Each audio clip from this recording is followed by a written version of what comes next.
하나님 말씀 함께 봉독하는 시간 갖도록 하겠습니다. 오늘 주신 말씀은 누가복음 17장의 말씀입니다. 누가복음 17장 11절에서 19절까지의 말씀 우리 한 절씩 교독하겠습니다. 누가복음 17장 11절에서 19절까지의 말씀입니다. 네, 한 절씩 교독합니다. 누가복음 17장 11절에 19절, 11절입니다.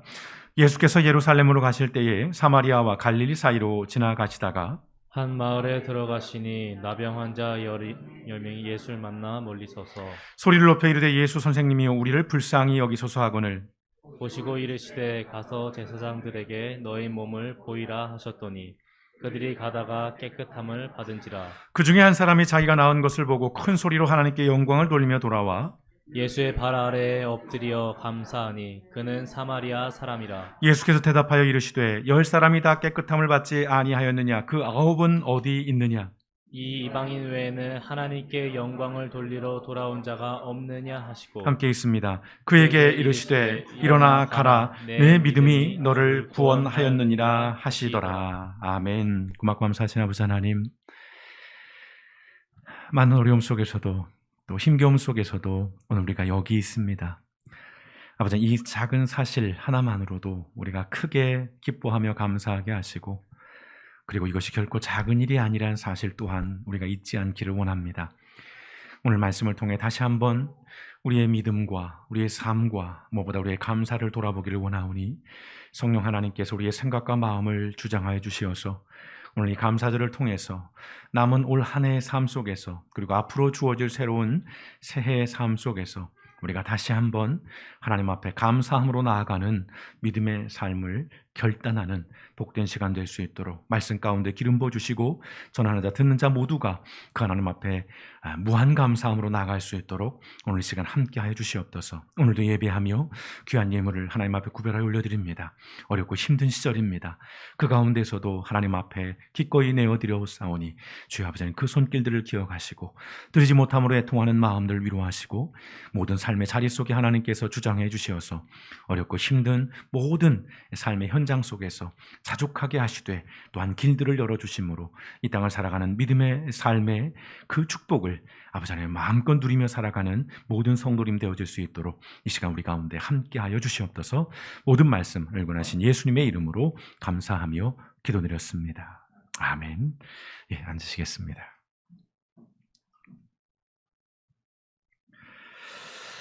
오늘 말씀은 선거 이야기로 좀 시작을 해볼까 합니다. 지난 3일 기억하시죠? 미국 대통령 선거. 우리나라 대통령 선거도 아닌데 온 나라가 하루 종일 방송에서 실시간으로 대선 상황을 전했습니다. 우리나라뿐만 아니고요, 전 세계가 미국의 대통령을 뽑는 일에 초미의 관심을 보였습니다. 그야말로 세계적인 이벤트였는데 아직도 진행 중인 것 같습니다. 이번 대선에 대해서, 미국 대선에 대해서 많은 전문가들이 그렇게 이야기를 합니다. 진영 간에 극심한 분열과 대립을 보여줬다. 미국의 분열상을 이야기하고 있습니다. 그러나 이것은 미국만의 문제는 아니죠. 근래 들어서 우리나라도 마찬가지지만 세계적인 어떤 추세, 흐름들인 것 같긴 합니다. 진영이라는 말, 굳이 구체적인 정치적인 용어까지는 쓰지 않겠습니다만은 진영, 생각해 본다면 간단하게는 혈연으로 묶여 있는 것이고요. 그 다음에 지연, 학연, 우리가 흔히 얘기하는, 그리고 여기에 이제 이념이 더해집니다. 그리고 사상이 거기에 더 추가가 되고요. 그리고 활용 정점으로 이익이 결합되면서 아주 강력하고 견고한 진영을 형성하게 되죠. 구축하게 됩니다. 사회 모든 분야가, 거의 모든 분야가 사실은 생각해 보면 이렇게 연결되어 있고 나눠져 있고 조각화되어 있고 그 가운데 서로 이렇게 대립도 하고 분열도 하는 그런 양상이죠. 다 보면 특히나 한 집 걸로 하나씩 서로 아는 관계이고, 우리가 사실 따지고 보면 찍어 붙이기로 말하면 서로 다 관련이 있는 그런 사람들, 그런 사회들, 그런 조직들입니다. 교회도 마찬가지입니다. 사실은 이 진영이라고 하는 이야기에서 사실은 교회도 자유로울 수가 없습니다. 수많은 교단이 존재하는 이유도 바로 여기 있는 것이고, 또 교회 그 교단 안에서도 다양한 포지션이라고 그럴까요? 색깔과 컬러를 가지고 있습니다. 이 진영이라는 것을 강력하게 결속하는 구호가 있죠. 우리가 잘 아는 뭐지요? 우리가 남이가. 이 한마디로 뭉치게 되는 겁니다. 이쪽과 저쪽으로, 또는 그 어느 쪽으로. 그리고 이 구호를 좀 더 고상하게 표현하는 단어가 있습니다. 뭘까요? 의리입니다. 의리. 발음이 정확한가요? 의리. 이 단어를 생각하시면 여러분은 뭐가 떠오르는지 모르겠습니다. 사실 이 의리라고 하는 단어는 우리가 뭐 조폭들이라고 표현하죠. 어둠의 세계에 있는 사람들에 의해서 좀 변질이 됐습니다. 그리고 근래에는 어느 배우에 의해서 희화화돼서 의리 뭐 이런 거 그래서 좀 가볍게 소비되는 그런 경향성이 있습니다만은, 그러나 여러분, 이 의리라는 단어는 사실 이런 대우를 받을 단어가 아니죠. 오늘은 좀 이야기를 나눠보려고 합니다. 우리가 몇 주간에 걸쳐서 그리스도인의 이름값이라는 이야기를 나눴는데, 오늘은 이 의리의 다른 이름값을 조금 함께 좀 나눠봤으면 좋겠습니다. 일단 오늘 본문 말씀인 누가복음의 이 17장의 말씀은 너무 유명한 말씀이고요. 또 감사절이면 아마 지금 어느 교회에선가는 이 본문으로 설교를 또 하고 있을 것 같습니다만은, 예수님께서 나병 환자들을 고쳐주시는 이야기입니다. 가운데 10명의 나병 환자들인데요. 사실 이 이야기는 쭉 뜯어보면 굉장히 많은 의미들을 도출해낼 수 있고요. 많은 묵상거리들이 담겨있는 그런 본문입니다. 그래서 사실 이것을 한 번에 나누기에는 되게 시간이 짧은 그런 말씀이긴 한데요. 오늘 그 가운데 좀 포인트를 정해서 말씀을 나누려고 하는데, 그 다양한 의미 가운데 일단 시작하는 말씀에서부터도 다양한 의미가 담겨 있는데, 11절의 말씀을 함께 보시겠습니다. 예수께서 예루살렘으로 가실 때에 사마리아와 갈릴리 사이로 지나가시다가 라는 말씀으로 시작을 합니다. 이쯤 되면 이제 우리 성도님들은 사마리아라고 하면 어떤 이미지, 또 어떤 의미인가를 이제 머릿속에 바로 떠올리실 수 있을 것인데요. 자, 예수님께서 예루살렘으로 가시는 길에 사마리아와 갈릴리, 지리학자들은 이게 위치가 어디냐 이렇게 좀 논란도 벌이긴 합니다만 굉장히 상징적인 의미죠. 여러분이 아시는 것처럼 사마리아는 당시 유대인들에게는 멸시와 혐오의 지역이었습니다. 또한 갈릴리는 천대와 무시의 지역이었죠. 갈릴리 선한 것이 나오겠느냐, 이런 대표적인 말씀처럼 바로 이 사마리아 그리고 이 갈릴리, 그것도 그 경계를, 그 사이를 지나가신다라고 하는 이 말씀. 예수님은요, 지금 이 사회적인 편견, 또 이 금기와 이 배척의 경계선을 지금 넘어가고 있는 것입니다. 그렇게 예루살렘으로 가고 있는 것입니다. 우리가 신앙의 어떤 이상향, 또는 어떤 신앙의 종착점, 또는 우리가 신앙의 어떤 목적지라고 흔히 상징적으로 말할 때 예루살렘을 말하게 되는데요. 여러분, 이 예루살렘이라고 하는 것은 이렇게 경계를 넘으면서 가는 곳이라는 겁니다. 굉장히 여기는 많은 의미가 담겨 있습니다. 요즘 우리 사회의 현실과 비춰볼 때에 너무도 우리의 교회들은 기존의 어떤 틀, 자기만의 영역 속에서 움직이지 않으려고 하고 그 밖에 있는 사람들을 절대 받아들이지 않으려고 하는 그런 것들이 더 강고해져 가는데, 오늘 예수님은 그 경계를 넘나들며 예루살렘으로 가고 계시다는 겁니다. 기억하십시오. 우리의 신앙은 바로 이 경계를 넘어가며 가는 것이라는 말씀. 몇 주 전에도 이 경계에 관한 말씀을 좀 드렸습니다만은, 그런데 이 말씀이 당시 예루살렘의 유대인들에게는 굉장히 불편한 이야기였다는 것이죠. 매우 불경스러운 이야기였고 받아들이기 힘든 이야기였다는 것입니다. 자, 그러한 상황 속에서 이제 경계를 넘고 계시던 예수님께서 10명의 나병 환자와 만나게 됩니다. 이 또한 또 다른 경계와 만나게 되는 것이죠. 우리말 성경에 사용한 이 나병이라고 하는 용어는 어떤 전염성을 좀 지나치게 강조한 좀 차별적인 표현이라고 합니다. 뭐 더러는 이것이 이제 일제 강점기부터 일본식 표현으로 사용된 그런 단어라고 말하는 사람도 있는데요.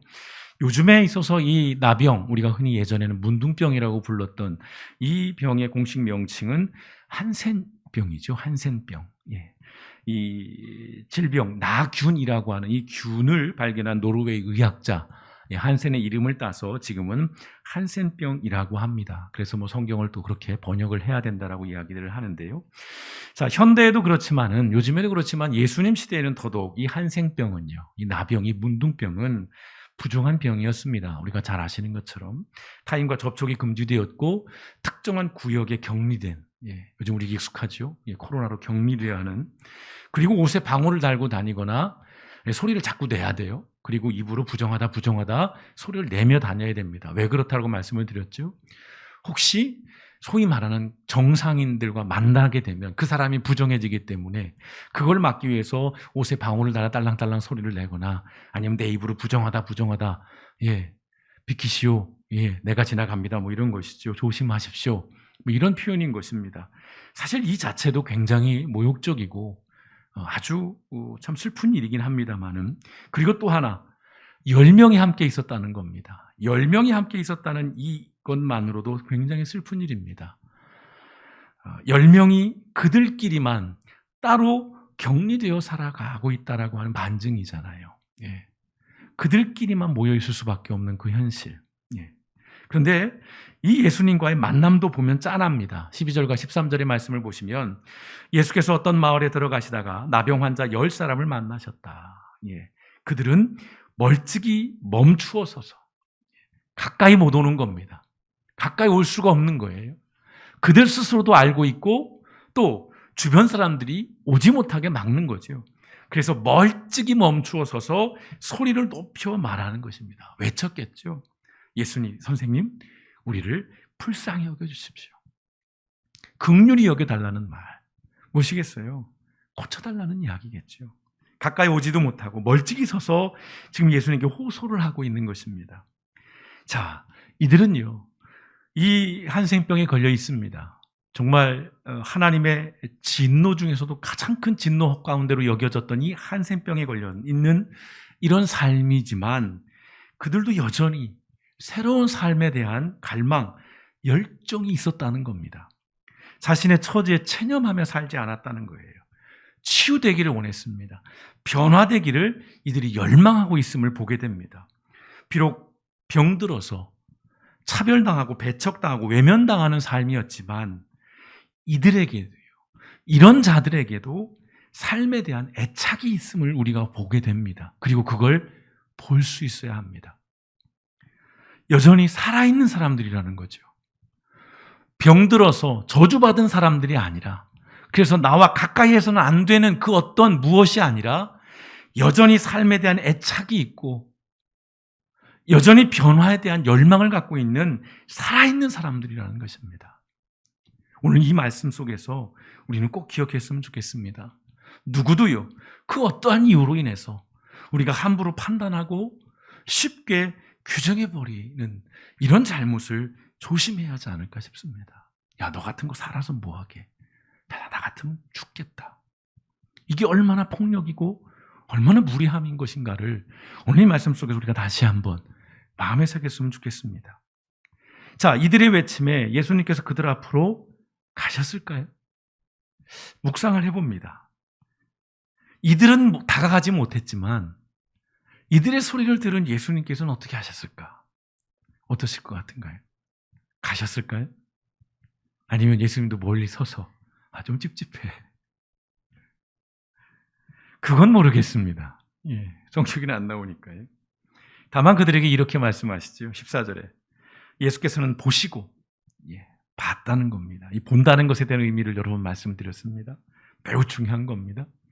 그들에게 말씀하셨다. 가서 제사장들에게 너희 몸을 보이라 라고 말씀을 하십니다.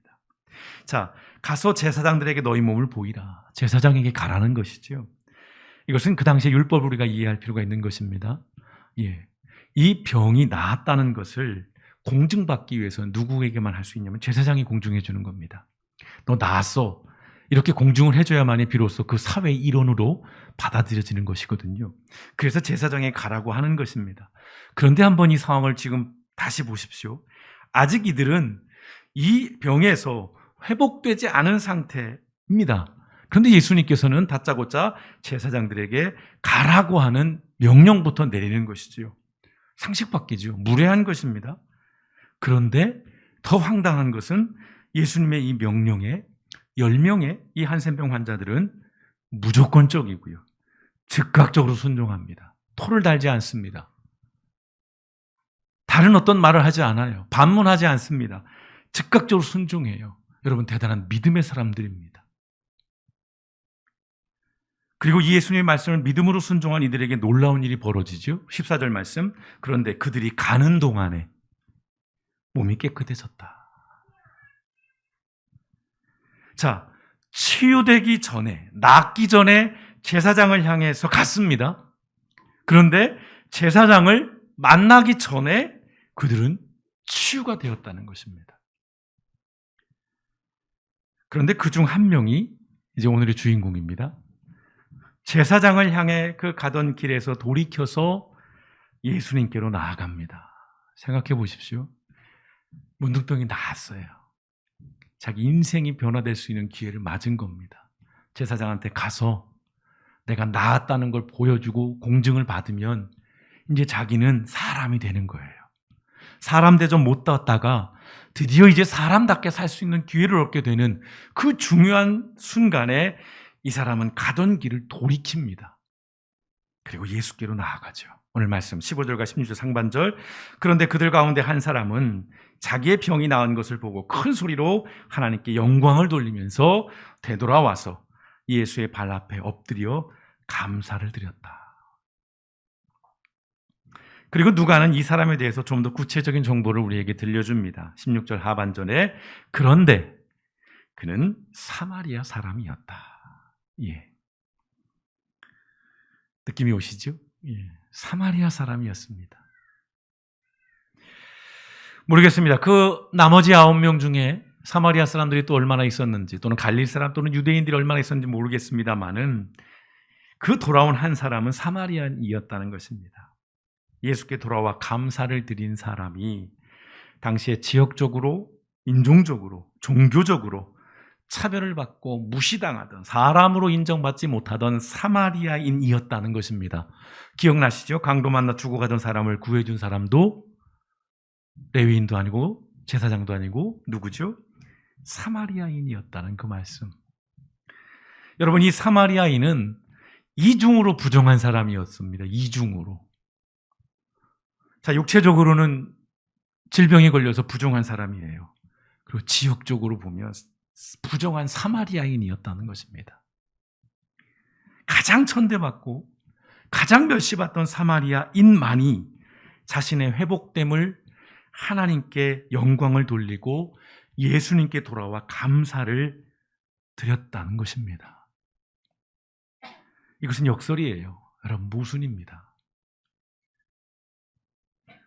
가장 부정하고 가장 무시받던 사람이 결과적으로는 가장 거룩하고 가장 경건한 모습을 보여주고 있습니다.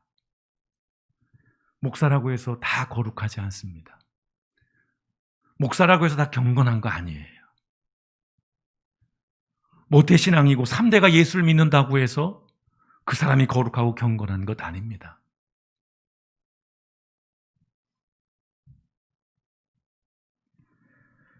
예수님께서는 이제 이 사마리아를 향해서 의도적인 질문을 하나 하시죠. 17절에서 18절의 말씀입니다. 그래서 예수께서 말씀하셨다. 10사람이 깨끗해지지 않았느냐? 그런데 9사람은 어디 있느냐? 예수님 빈정상에서 질문하시는 게 아니에요. 속이 상해서 말씀하는 것은 아닐 겁니다. 예. 하나님께 영광을 돌리러 되돌아온 사람은 이 이방 사람 한 명밖에 없느냐? 사실은 당시에 유대인들 들으라고 하는 말씀입니다. 바리새인들 들으라고 하는 말씀이에요. 종교적으로 거룩하다고 얘기하고 정통이라고 말하고 내가 다 가장 좋은 믿음을 가졌다라고 말하고 있던 그러나 철저하게 가식적이고 위선자들이었던 그 바리새인들을 향해서 보란 듯이 들으라는 듯이 말씀을 하고 계신 겁니다. 이 말씀은 다시 말씀드립니다. 선택받음을 자랑하고 나 선민이야. 누구보다 거룩하고 경건하다고 자부하던 유대인들을 향한 날카로운 일침인 것입니다. 그리고 이제 예수님께서는 이 돌아온 사람을 축복해 주시죠. 19절에 그런 다음에 그에게 말씀하셨다. 일어나서 가거라. 내 믿음이 너를 구원하였다. 치유를 보증해 주시고 또 구원을 확정해 주신 것입니다. 혹자는 그렇게 말합니다. 육체적으로 구원해 주셨고 영적으로도 구원해 주신 완전한 구원, 완전한 회복을 이 사람이 은혜로 선물로 받게 되었다라고 그렇게 이야기합니다. 자, 다시 생각해 보시겠습니다. 자, 10명입니다. 10명의 한센병 환자들은 똑같이 새로운 삶에 대한 갈망과 열정이 있었습니다. 그래서 예수님을 찾아와 호소했어요. 10명의 이 환자들은 그 예수님의 말씀에 즉각적으로 순종할 만큼 대단한 믿음도 가지고 있는 사람들이었습니다. 열정도 있어요. 믿음도 있습니다. 그러나 오직 한 명의 그 환자만이 예수님께로 돌아와 감사를 드렸다는 것입니다. 더구나 그 사람은 사마리아인이었습니다. 처음에 10명의 이 환자들은 자신들의 그 병으로 인한 고통에서 벗어나고자 예수님께 도움을 청했습니다. 그러나 그 문제가 해결되었을 때, 그들이 원하는 것을 그들이 얻게 되었을 때, 그들은 예수님을 기억하지 않았습니다. 그들은 예수님께 돌아오지도 않았습니다. 그리고 그들은 감사하지 않았습니다. 자, 10명의 환자들은 가지고 있었어요. 뭘 가지고 있었습니까? 삶에 대한 열정, 예수님에 대한 믿음, 말씀에 대한 순종을 가지고 있었습니다. 여기 계신 누구보다도 이것만 보자면 신앙적으로 대단한 사람입니다. 여러분, 열정이 있으신지요? 열망이 있으신지요? 그 갈망으로 예수님께 막 나와서 호소하는 그런 믿음, 그런 열정이 있으신지요? 그리고 그 말씀 앞에 즉각적으로 그 되도 않는 명령 앞에 즉각적으로 믿어서 순종하는, 제사장에 달려가잖아요. 아직 낫지도 않았는데.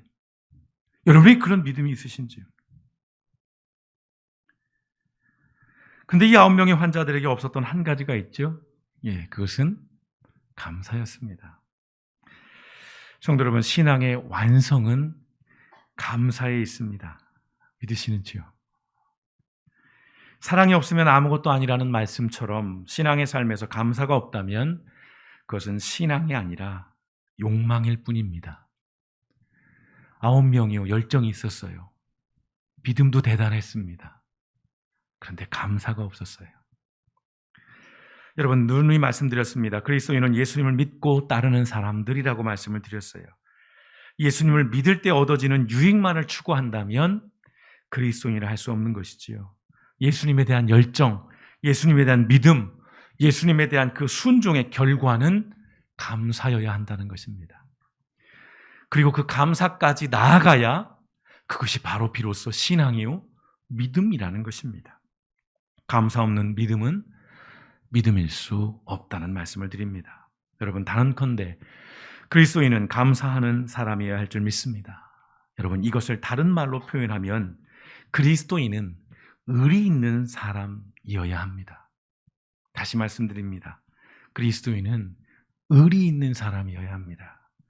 그러나 여러분, 여기서 말하는, 제가 말씀드린 이 의리는 머리를 깍두기처럼 하고 손가락을 잘라가면서 맹세하는 사람들의 그런 의리가 아닙니다.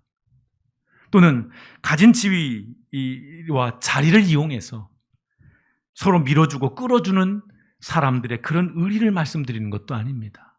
또한 있는 죄도 없는 죄도 만들어주고 없는 죄도 있는 죄로 만들어내는 그런 사람들의 의리가 아니라는 말씀입니다.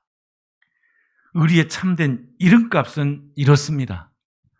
사람이 살아가는 데 있어서 마땅히 지켜야 할 바른 도리, 이것이 의리입니다. 하나님의 사람이 우리 그리스도인이 지켜야 할 바른 도리가 무엇이겠습니까? 감사인 것이지요. 열정이 있어야 하는 거 맞습니다. 믿음도 있어야죠. 순종도 해야 합니다. 그러나 여기에 감사가 없으면 그건 그저 욕망이에요. 내가 얻고자 하는 것을 얻기 위한 몸부림에 불과한 아주 이기적인 행위일 뿐이라는 것입니다. 결코 신앙행위라고 할 수 없다라는 말씀입니다. 사마리아에게 질문하시던 예수님을 이 묵상하다가 저에게 떠오른 말씀이 있습니다. 요한복음 6장 67절의 말씀입니다. 예수께서 12제자에게 이르시되 너희도 가려느냐?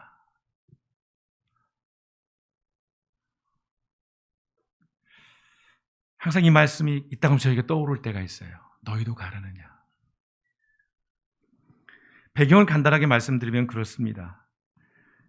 예수님께서 어려운 말씀을 하기 시작했어요. 제자들에게. 막 하늘의 떡, 생명의 양식, 막 이런 얘기들을 막 하는 겁니다. 제자들이 듣고 싶은 건 그런 게 아니었잖아요.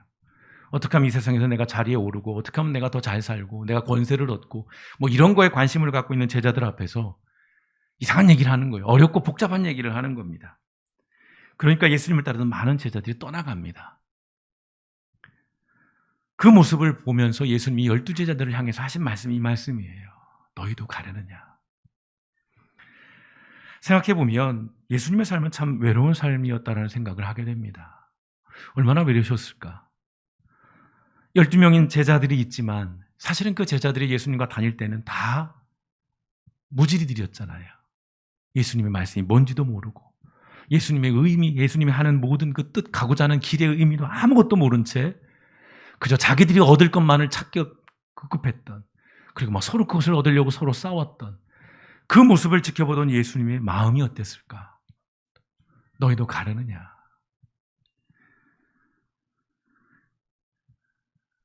내가 원하는 것이 아니라 어렵고 복잡한 이야기를 하자 예수님을 따르는 많은 제자들이 떠나갔습니다. 필요할 때는 가까이 하다가 번거로울 때는 외면하죠. 그런데 여러분, 사실 그게 사람입니다. 그런데 이런 사람을 끝까지 포기하지 않으시는 하나님께 사람이 할 수 있는 것은 감사 아니면 무엇이겠습니까? 여러분, 이것이 의리입니다. 하나님께서 사람에게 그러하셨듯이 사람도 하나님께 의리가 있어야 한다는 것입니다. 우리는 지금 원망과 불평이 그리고 분노가 일상이 되어버린 코로나 시대를 살아가고 있습니다. 특별히 오늘 추수감사절을 맞아서 우리가 잊고 살았던 감사를 이 시간 다시 한번 생각해 봅니다. 분명 감사는요, 현실적으로 우리의 환경과 상황에 절대적으로 지배를 받습니다. 재수 없는 말이지만 여기 고3 학생들이 이번 수능에 떨어지면 하나님 앞에 감사하기 어려운 겁니다. 에이씨, 내 기도했는데 기도 안 해. 뭐 이런 것이죠. 상황, 환경의 절대적인 지배를 받는 것이 감사인데요. 그러나 다시 한번 생각해 보시면 감사는요, 어떤 환경이나 어떤 상황에서도 절대적으로 존재한다는 사실을 기억하셨으면 좋겠습니다. 그것은 우리가 아직 살아있기 때문이죠. 무엇보다 하나님께서 여전히 우리를 붙들고 계시기 때문입니다. 아직 끝이 아니라는 말씀입니다. 의리 있는 삶이라는 것은 다른 말로 한결같은 삶입니다. 우리의 기도가 응답이 되든 안 되든, 원하는 것을 얻든 얻지 못하든 우리가 하나님을 믿고 예수님을 따르는 삶을 사는 것, 이것이 의리 있는 삶이요, 이것이 한결같은 삶이며, 결국 이러한 삶이 마침내 우리로 하여 감사하게 만든다는 것입니다. 중간에 감사하는 것도 필요합니다. 그러나 마지막에 감사할 수 있는 인생, 그건 우리가 끝까지 의리 있는 삶을, 한결같은 삶을 살아갈 때에 우리에게 주어지는 축복이라는 것입니다. 미국 대통령 당선자입니다. 대통령이 될지 안 될지 모르는 이 조 바이든이 상원 의원으로 당선이 되었을 때, 여러분도 뉴스에서 많이 들어서 알고 계실 텐데요, 가족들이 교통사고를 당하게 되죠. 그리고 그 자리에서 아내와 딸이 죽습니다. 그리고 아들이 중상을 입어요. 물론 나중에 이 아들도 암으로 먼저 세상을 뜨게 되는데, 당시의 깊은 슬픔과 원망 속에서 힘겨워할 때 이 조 바이든의 아버지가 한 만화가에 만화를 보내줍니다. 2컷짜리 만화인데요. 그 이후로 이 사람의 책상에는 항상 그 만화 그림이 있었다는 것이죠. 그 그림은 이것입니다. 여러분 뉴스에서 보셨을 거예요. 그림이 이해가 되시는지요? 예, 폭풍우가 막 몰아치죠. 배가 난파한 것 같습니다. 그때 한 사람이 얘기합니다. 예, Why me? 왜 납니까? 그러니까 하늘에서 음성이 들리죠. 뭐라고요? Why not? 왜 너는 안 되는데? 여러분 누구에게나 불행은 일어납니다. 내가 착하지 않아서, 내가 열심히 살지 않아서, 내가 성실하지 않아서 그래서 불행이 오는 게 아니에요. 누구에게나 불행은 일어납니다. 목사에게도 불행은 일어납니다. 믿음이 있거나 없거나 모든 사람에게 삶의 문제는 생깁니다. 그때 우리는 항상 Why me? 하필 왜 나입니까? 그러나 돌아보십시오. 내가 안 되는 이유는 뭡니까?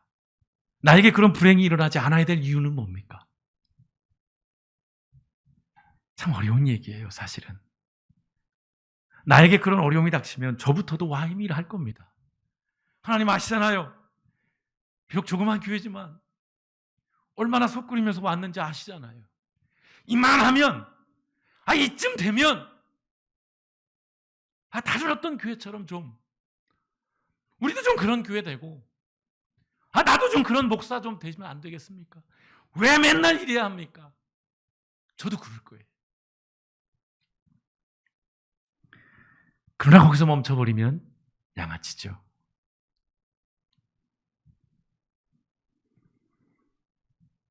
중요한 것은 그러한 현실 속에서도 우린 여전히 삶을 살아내야 한다는 것입니다.